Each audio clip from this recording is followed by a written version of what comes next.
For many of us in this room who have participated in rallies and marches over the past few months to preserve the Affordable Care Act, the idea of going backward by passing a piece of legislation that would result in tens of millions of Floridians, tens of millions of Americans losing access to health care, costs going up on everyone, important consumer protections that are now part of every individual policy that's written by an insurance company because of the Affordable Care Act, and gutting Medicaid at the same time. The idea that something like that would be the approach would be supported by, I would say, what, maybe 17% of the American people. That's about the number of people who supported the last effort of the president and the speaker to gut the Affordable Care Act and to hurt millions and millions of Americans. So now there's this renewed focus on doing something, and you have a new bill, and here's what's so interesting about it.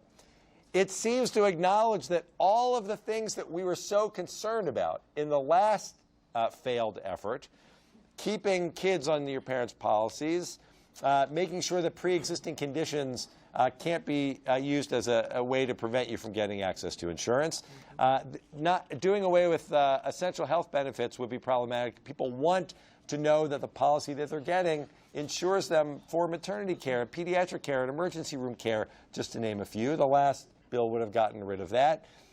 So all of those things, if you've heard my colleagues talk about, the ones who support this talk about this, they start by saying, oh, we want to do all of those things. Well, they say they want to do all those things because that's obviously what the American people want. That, by the way, is the Affordable Care Act. And then only in the last line of the statements that we've seen, only seemingly under their breath, do they then say, except that we're going to leave it up to the states to decide whether they want to gut every single one of these provisions. And I just want to be clear.